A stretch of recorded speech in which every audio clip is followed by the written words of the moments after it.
ఎపిస్టీన్ ఫైళ్ల వ్యవహారం ఇప్పుడు పతాక స్థాయికి చెంది మొత్తం 30 లక్షల పేజీల్ని విడుదల చేశారు. అందులో ప్రముఖుల పేర్లు ప్రస్తావించుకుంటూ వచ్చారు. ఎప్స్టీన్ సెక్స్ కుంభకోణం ఫైళ్లు అమెరికాలో మళ్లీ ప్రకంపనలు సృష్టిస్తున్నాయి. అనేక మంది ప్రముఖుల పేర్లు, ఫోటోలు ప్రస్తావన ఇందులోనే. అమెరికా ప్రభుత్వం 30 లక్షల ఎప్స్టీన్ ఫైల్స్ పేజీలను బయటపెట్టింది. వీటితో పాటు 2000 వీడియోలు, 180,000 ఫోటోలను విడుదల చేసింది. డిప్యూటీ అటార్నీ జనరల్ టాడ్ బ్లాంకీ శుక్రవారం వీటిని విడుదల చేశారు. ఎప్స్టీన్ ఫైల్స్ ట్రాన్స్పరెన్సీ చట్టం కింద అమెరికా న్యాయశాఖ వెబ్సైట్లో ఈ పత్రాలు, వీడియోలు, ఫోటోలు అందుబాటులో ఉంటాయి ఉంచారు. జైల్లో చనిపోయినటువంటి మిలియనీర్ ఫైనాన్షియర్ ఎప్స్టీన్ ఆధ్వర్యంలో మైనర్ బాలికల మీద జరిగిన లైంగిక వేధింపులకు సంబంధించిన వివరాలు అందులో ఉన్నాయి. ఈ విషయంలో ఆయన Trump, bill Clinton, Elon Musk, Britain మాజీ యువరాజు ఆండ్రూలతో జరిపిన సంభాషణలు ఉన్నాయి. తాజాగా విడుదల చేసిన ఫైళ్లలో ట్రంప్ పేరు వేల సార్లు వచ్చింది. ఎప్స్టీన్ ఆయన మిత్రులు ట్రంప్కు సంబంధించిన వార్తలను షేర్ చేసుకున్నారు. ఆయన విధానాలు, రాజకీయాలపై వాళ్ళు చర్చించుకున్నారు. ఆయన కుటుంబం గురించినటువంటి గాసిప్స్ వాళ్ళ మధ్య చర్చకు వచ్చినాయి. ట్రంప్ను కాపాడేలా కొన్ని ఫైళ్లను దాచారని వస్తున్న ఆరోపణలు అమెరికా న్యాయశాఖ ఖండించింది. గతంలో ఎప్స్టీన్తో ట్రంప్కు స్నేహం ఉండేదని, ఆ తర్వాత ఆయనతో విడిపోయారని వివరించింది.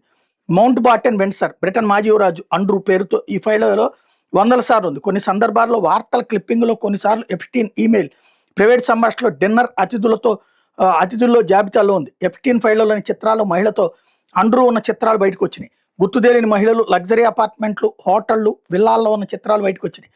టెస్లా అధినేత ఎలన్ మాస్క్ ఎప్స్టీన్తో జరిపిన ఈమెయిల్ సంభాషణ బయటకు వచ్చింది. మస్క్ 2 సందర్భాల్లో ఎప్స్టీన్తో సంభాషించినట్టుంది. అందులో ఆయన కరేబియన్ దీవులు పర్యటనకు వెళ్ళడానికి ఆయనతో చర్చించినట్టుంది. కరేబియన్ దీవుల్లోనే లైంగిక దోపిడీ జరిగినట్టు ఆరోపణలు వచ్చాయి. 2013లో మస్క్ కరేబియన్ వెళ్ళడానికి ప్రణాళిక వేసుకున్నట్టుంది.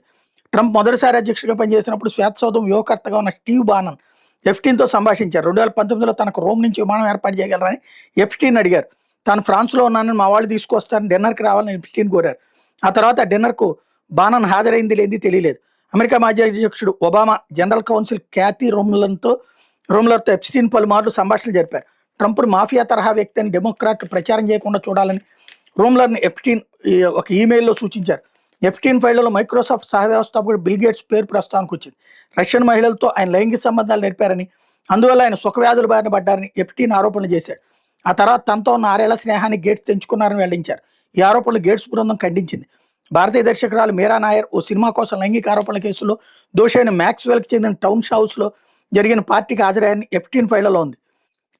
ఇంకోవైపున ప్రధాని మోడీ ఇజ్రాయెల్ పర్యటనపై ఎప్స్టీన్ చేసిన వ్యాఖ్యలు చెత్తవదంతులుగా భారత్ అభివర్ణించింది. మోడీ పేరును ఎప్స్టీన్ ప్రస్తావించడం దేశానికి అవమానకరమైన కాంగ్రెస్ నేత పవన్ ఖేడా వ్యాఖ్యానించిన నేపథ్యంలో విదేశీ వ్యవహారాల శాఖ అధికారి పెద్ద రణదీప్ జైస్వాల్ స్పందించారు. ఒక శిక్షపడ్డ ఖైదీ చేసిన ఆరోపణలకు విలువే లేదని వ్యాఖ్యానించారు. 2017 జూలైలో ప్రధాని మోడీ ఇజ్రాయెల్లో పర్యటించారన్న అంశం ఒక్కటి తప్ప ఎప్స్టీన్ ఈమెయిళ్లలో ఉన్నదంతా తప్పు, అదో చెత్తవదంతని ఆయన స్పష్టం చేశారు. కాంగ్రెస్ పార్టీ తప్పుడు సమాచారం ప్రచారం చేస్తుందని బీజేపీ నేతలు సంబిత్ పాత్ర, అమిత్ మాలవీయ ధ్వజమెత్తారు.